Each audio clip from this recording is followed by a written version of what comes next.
Hello बच्चों, आपने P block elements जो हमने पीछे पढ़ाया था वो जाके देख लीजिए, ताकि हम इसको फिर से रिवीजन करा देते हैं। नहीं भी देखें तो थोड़ा बहुत देख लीजिए ताकि आप लोगों को समझ आ जाए। ठीक है, 20 मिनट का वीडियो होगा, आप उसको अच्छे से देखिए। ठीक है, और पीछे वाला भी जाकर देख कर आइए ताकि आपको अच्छे से समझ आ जाए, है ना। चलो, कॉपी पेन लेके बैठेंगे, नहीं भी लेके बैठ रहे हैं तो ध्यान देंगे बस। ठीक है, चलो। हमने पहला पढ़ा था पी ब्लॉक एलिमेंट्स में, स्टार्ट किया था मैजिक नंबर से। किससे? मैजिक नंबर से। कितना होता है? 8, 18, 18 और 32, यही मैजिक नंबर था। हमने बोला था कि इसका कहाँ उपयोग आएगा, तो इसका उपयोग आएगा, ये क्या बोलते हैं, परमाणु संख्या निकालने में। परमाणु संख्या बोलो, क्रम वाइज संख्या बोलो इलेक्ट्रॉनों का। ठीक है, इलेक्ट्रॉन का परमाणु संख्या। जैसे मान लो कि फ्लोरीन ले रहे हैं। ठीक है, फ्लोरीन, क्लोरीन, ब्रोमीन, आयोडीन और स्टैटिन। हम बोले थे जो ऊपर वाला का याद रखना चाहिए। किसका? फ्लोरीन का। जो अब मान लो कि ये फ्लोरीन कहाँ पे आ रहा है, subshell number 2, subshell number 3, subshell number 4, subshell number 5 और सबसेल नंबर 6, इसमें आ रहा था। ये आवर्त नंबर 2 में आ रहा था, ये आवर्त नंबर 3 में आ रहा था, आवर्त नंबर 4 में, आवर्त नंबर 5 में, आवर्त नंबर 6 में। ठीक है, और ये कहाँ पे आ रहा था, तो ये P5 में आ रहा था। ठीक है, फ्लोरीन, क्लोरीन, ब्रोमीन और आयोडीन, स्टैटिन, ये कहाँ पे आ रहा था? P5 में आ रहा था। और ये जो P5 में आ रहा था कहाँ पे आ रहा था? 17वें वर्ग में आ रहा था, यानी बोले तो 7A का एलिमेंट्स कहा जाता था। ठीक है, अब बताया था कि इसका क्या होना चाहिए, जो आवर्त नंबर सबसेल नंबर 2 का है उसका परमाणु संख्या याद होना चाहिए, जिसके आधार पर मैजिक नंबर के आधार पर हम क्या कर सकते हैं, परमाणु संख्या निकाल सकते हैं। ठीक है, तो यहाँ पे ऐड करेंगे क्या, 8, 18, 18 और 32। अब बताइए 9, 8 कितना होता है? 17। तो फ्लोरीन, क्लोरीन, Cl 17, 17, 18 कितना होता है? 35। तो ब्रोमीन, Br 35, 35, 18 कितना होता है? कितना होता है? 53। तो आयोडीन आई 53 और 53, 32 कितना हो जाता है? 85। तो स्टैटिन 80, 85 निकल गया, आसानी से निकल गया। और ये जो नियम है सिर्फ और सिर्फ पी ब्लॉक एलिमेंट्स पर ही लागू होगा। ठीक है, अदर पे मत लागू कीजिएगा, पी ब्लॉक एलिमेंट्स में ज्यादा बेटर रहेगा। ठीक है, अब ये हो गया। अब आते हैं, कोई दूसरा ले लेते हैं, दूसरे वर्ग का ले लेते हैं। जैसे मान लो कि क्या ले लेते हैं, बोरॉन, बोरॉन हो गया, एल्युमिनियम हो गया, गैलियम हो गया, एंट्रियम हो गया और थैलियम हो गया।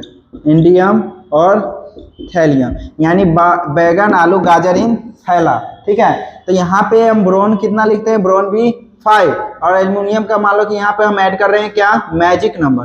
क्या ऐड करेंगे? मैजिक नंबर 8, 18, 18 और 32। तो यहाँ पे क्या आ जाएगा, 8, 5 कितना होता है? 13। तो एल्युमिनियम एल 13, 18 और 13 कितना हो जाएगा? एक गैलियम जी है 31, तो 31 हो गया। इससे क्या होगा कि आपको आसानी से निकालने आ जाएगा। ठीक है, परमाणु संख्या भी निकालने की विधि बता रहे हैं, वो भी पी ब्लॉक एलिमेंट्स बता रहे हैं, है ना, रिवीजन करा रहे हैं। नहीं समझ आ रहा है तो पीछे तंका ध्यान से देखिए, इधर चक्कर पकड़ करिएगा ज्यादा तो बस चक्कर पकड़ हो जाएगा। ध्यान दीजिए, यहाँ पे क्या है, कितना आ जाएगा? इंडियम वाई, इंडियम वाई कितना हो जाएगा? 49। अब बताओ 49 और थैलियम कितना हो जाएगा? बताओ तो इसमें 79 और 2 81। ठीक है, ये हो गया। अब बताओ इसमें आप दूसरा हम ले लेते तो क्या आपसे बन जाएगा, वर्ग 15 का ले लेते हैं, वर्ग 16 का ले लेते हैं तो क्या बन जाएगा? 16 का। जैसे में कार्बन, जैसे में ऑक्सीजन, सल्फर, सेलेनियम और है टेलिनियम और पॉलिनियम।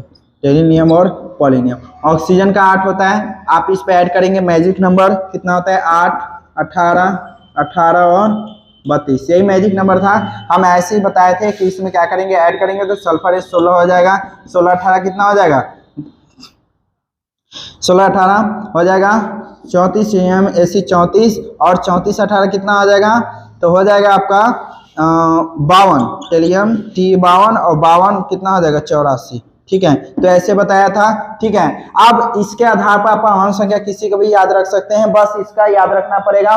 और एक चीज, 3 चीज याद रखना पड़ेगा। पहला तो जो सबसेल नंबर 2 में आ रहा है उस एलिमेंट्स के परमाणु संख्या को याद रखना पड़ेगा, यानी कि सबसेल नंबर 2 में आ रहा है, यानी कि आवर्त नंबर 2 में जो आ रहा है उसके परमाणु संख्या को याद रखना पड़ेगा। दूसरा मैजिक नंबर, और तीसरा किस वर्ग में कौन सा एलिमेंट्स आ रहा है, किस आवर्त में कौन सा एलिमेंट्स आ रहा है, ये याद रखना बहुत जरूरी है।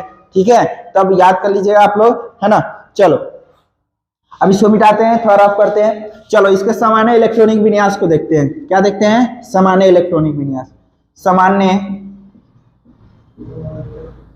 सामान्य इलेक्ट्रॉनिक फार्मूला बताए थे, एक फार्मूला था, जैसे मैथ में फार्मूला था सेम इसी में भी फार्मूला है। ठीक है, इसके आधार पर क्या कर सकते हैं, इलेक्ट्रॉनिक विन्यास के आधार पर क्या कर सकते हैं आप, सॉरी इस फार्मूले के आधार पर क्या कर सकते हैं, इलेक्ट्रॉनिक विन्यास निकाल सकते हैं। फार्मूला है NS2 और NP126।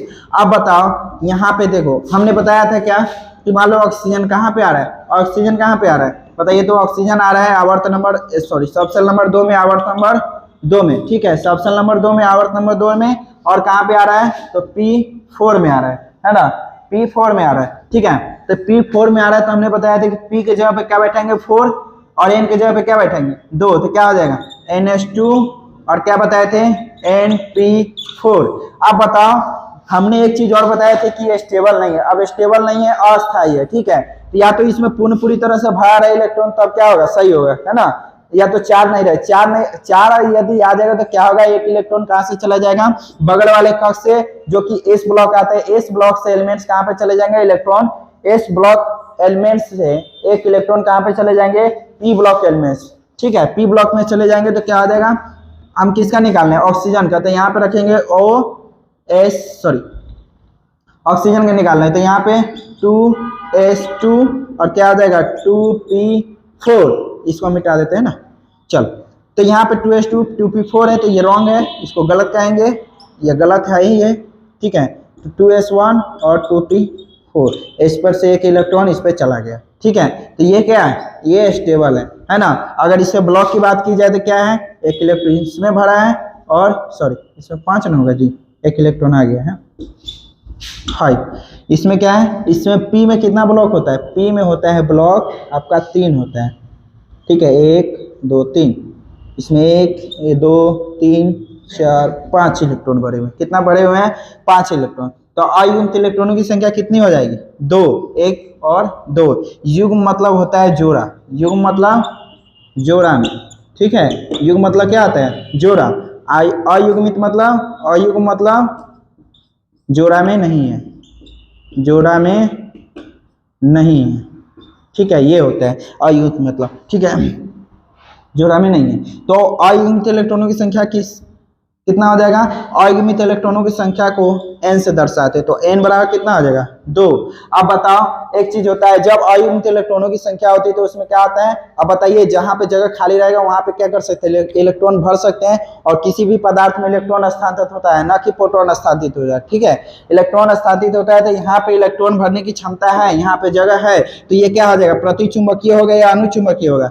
जब अयुग्मित इलेक्ट्रॉनों की संख्या पाई जाएगी तो उसमें क्या होगा, रंगीन होगा, रंगीन गुण प्रदर्शित करेगा, और दूसरा वो अनिचुंबकीय होगा। ठीक है, अनुचुंबकीय होगा। तो n बराबर क्या हो गया 2, तो रंग क्या हो जाएगा, रंग जो हो जाएगा रंगीन हो जाएगा। क्या हो जाएगा, रंगीन। और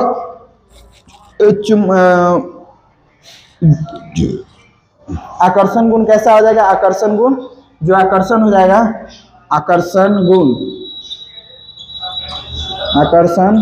गुण कैसा हो जाएगा, तो हो जाएगा अनुचुंबकीय, यानी अनुचुंबकीय। ठीक है, क्या हो जाएगा, अनुचुंबकीय। ठीक है, अनुचुंबकीय हो जाएगा। ठीक है, इतना समझ आया। क्या समझाया मैंने, कि जब इलेक्ट्रॉनिक विन्यास निकालना होता है कि इसके आधार पर हम निकाल सकते हैं पी ब्लॉक के इलेक्ट्रॉनिक विन्यास, पी ब्लॉक एलिमेंट्स के इलेक्ट्रॉनिक विन्यास। ऐसे तो होता है हमारे आवर्त में जितने भी हमारे इलेक्ट्रॉनिक विन्यास, जितने भी हमारे पीरियोडिक टेबल है, जो हमारे एलिमेंट्स भरे हुए हैं, कितना तत्व है, टोटल 118 तत्व है। ठीक है, तो किसी में 113 भी भरा रहता है, किसी में 118 है, किसी में 116 भी। ठीक है, तो उसके आधार पे जो बनाता है उसके आधार पे। तो हम अभी भी वर्तमान में कितना एलिमेंट्स ज्ञात है, 118। उसमें से कुछ कृत्रिम है, यानी मानव निर्मित है, कुछ प्राकृतिक है, और कुछ दोनों है। ठीक है, दोनों मानव निर्मित और प्राकृतिक दोनों। तो यहाँ पे यहाँ पे क्या है कि यहाँ पे जितने भी आवर्त जो वर्ग कितना आता है पी ब्लॉक में 6 वर्ग आता है, आवर्त कितना आता है 5।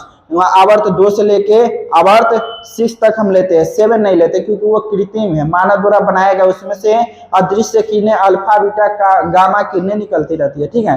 तो आवर्त नंबर 7 के जितने भी एलिमेंट है क्या है, कृत्रिम है ना, कृत्रिम है, ध्यान दीजिएगा। चलो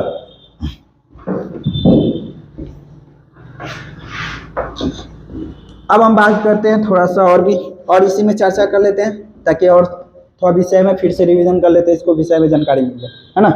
चलो हाँ हाँ चलो, तो ये सामान्य इलेक्ट्रॉनिक विन्यास हमने क्या बताया था, पहले तो हम देख लेते हैं फ्लोरीन, क्लोरीन, ब्रोमीन, आयोडीन और स्टैटिन। ये जो एलिमेंट्स है इसके परमाणु संख्या को हम निकाल सकते हैं। इसका जो पहला एलिमेंट्स है उसका परमाणु संख्या ज्ञात होना चाहिए, और दूसरा हम क्या ऐड करेंगे, मैजिक नंबर। मैजिक नंबर क्या है, 8, 18, 18, 32, ठीक है, 8, 18, 18, 32। तो ये क्या हो जाएगा, इसका जो हो जाएगा, इसका तो 9 रहेगा, अब 9 में क्या ऐड करेंगे, +8, तो क्या हो जाएगा 17, और प्लस में कितना ऐड कर रहे हैं 18, तो कितना हो जाएगा 35, और प्लस में क्या कर रहे हैं 18, तो कितना हो जाएगा 53, और प्लस में 32 ऐड कर रहे हैं, ठीक है, प्लस में ये वाला 32 ऐड कर रहे हैं, तो कितना हो जाएगा, कितना हो जाएगा जी 85, स्टैटिन 80, 85। ये इलेक्ट्रॉनिक विन्यास निकल गया। हमने बताया क्या याद करना पड़ेगा, याद करना पड़ेगा, पहला तो याद करना पड़ेगा उसके जो कितने आवर्त में कौन से इलेक्ट्रॉन आ रहे हैं, कितने वर्ग है, कौन से वर्ग में कौन कौन से इलेक्ट्रॉन आ रहे हैं। जैसे मैं यहाँ पे हम ले रहे हैं, जैसे में फ्लोरीन, क्लोरीन, ब्रोमीन, आयोडीन, ये जो आ रहा है 17वें वर्ग का एलिमेंट्स है, ठीक है, कितने वर्ग का है 17वें वर्ग का। और एक और ले रहे हैं नियॉन, आर्गन, कीटोन, जिनोन और रेडोन। नियॉन, आर्गन, केप्टॉन, जेनॉन और रेडोन, ये जो है 18वें वर्ग का एलिमेंट्स है। तो इसे हम क्या कर सकते हैं, 8 ऐसे लिख सकते हैं, 8A लिख सकते हैं, या ऐसे लिख सकते हैं 0 वर्ग के समूह, ठीक है, 0 वर्ग के 0 समूह के एलिमेंट्स, या 0 वर्ग के एलिमेंट्स, ठीक है, 0 वर्ग के एलिमेंट्स। तो ये जो है, अगर मान लो कि सभी का इलेक्ट्रॉनिक विन्यास निकालना रहे, तो सभी का इलेक्ट्रॉनिक विन्यास तो कैसे निकालेंगे, हमें पता है कि ये जो आ रहा है ये कहाँ पे आ रहा है, फ्लोरीन n = 2 में, ये जो क्लोरीन आ रहा है कहाँ पे, n = 3, n = 4, n = 5, n = 6। अब देखिए एक चीज आप लोगों को समझा दें कि अयुग्मित इलेक्ट्रॉनों की संख्या को भी हम किससे दर्शाते हैं, अयुग्मित इलेक्ट्रॉनों की संख्या को भी n से दर्शाते हैं, और सबसेल नंबर को भी किससे दर्शाते हैं, n से दर्शाते हैं, ठीक है। तो यहाँ पे n बराबर कहाँ पे आ रहा है, 2, 3, 4, 5, 6, और ये कहाँ पे आ रहा है, जो ये आ रहा है, ये आ रहा है P5 में आ रहा है, ठीक है। हमने ऐसे बताया था P1, P2, P3, P4, P5 और P6। P में कितना ब्लॉक होता है, 3 ब्लॉक होता है, 1 और 2, 3, 1, 2, 3, इलेक्ट्रॉन कितने बढ़ते हैं 6। तो यहाँ पे ये कितना इलेक्ट्रॉन भरा हुआ है ये अंक दर्शा रहा है, ठीक है। तो यहाँ पे अगर मान लो कि फ्लोरीन का निकालना हो इलेक्ट्रॉनिक विन्यास, क्या लिखेंगे, फ्लोरीन का इलेक्ट्रॉनिक विन्यास क्या हो जाएगा, तो ए बराबर कहाँ पे आ रहा है, देखो P कहाँ पे आ रहा है, हमने पहले इलेक्ट्रॉनिक विन्यास बताया क्या, NS2 और NP6, ये बताया 1 to 6 हो जाएगा, है ना, 1 to 6। तो N की जगह क्या बैठाएंगे, फ्लोरीन का निकालना है तो 2 बैठाएंगे, 2 और H2, ठीक है, और N की जगह पे फिर 2 बैठाएंगे, ठीक है। तो N बराबर कितना है, यहाँ पे लिख देंगे N = 2 और P = 5। तो N की जगह पे 2 बैठा दिए, और 2P और कितना है 5, तो ये हो गया इलेक्ट्रॉनिक विन्यास, ठीक है। अगर मान लो किसी और का बोल रहा है इलेक्ट्रॉनिक विन्यास निकालने के लिए, ब्रोमीन का बोल रहा है, तो ब्रोमीन कहाँ पे आ रहा है, सबसेल नंबर 4 में, और कहाँ पे आ रहा है, P5 में आ रहा है। तो इसमें क्या आ जाएगा, इसमें 4H2 और 4P5 ये हो जाएगा, है ना। अगर आयोडीन का बोल रहा है तो क्या आ जाएगा, 5H2 और 5 P5 ये हो गया इलेक्ट्रॉनिक विन्यास। सभी का बोलेगा तो उसके पहला सबसेल नंबर देख लेना है, पहला दूसरा क्या देखना है, वो कौन से वर्ग में आ रहा है, P1 में आ रहा है, P2 में आ रहा है, P3 में आ रहा है, P4 में, P5 में, P6 में आ रहा है, उसको देख लेना है बस उसी के आधार पे। और ये इस फार्मूले पे बैठा देना है, जो ये फार्मूला है इस पे बैठा देना है। ठीक है, चलो आई होप ये समझ आया होगा। ठीक है, आई होप ये समझ आया होगा। नहीं समझ आया तो थोड़ा पीछे करके देख लीजिएगा, पीछे आप मत हो जाइएगा, वीडियो को पीछे कीजिएगा। ठीक है, तो पीछे करके देख लीजिएगा ताकि आप लोगों को अच्छे से समझ आ जाए। और पहले वाला भी वीडियो है, इसी को रिवीजन कराएं। ठीक है, आप लोग जाके देख लीजिए। तब तक के लिए जय हिंद।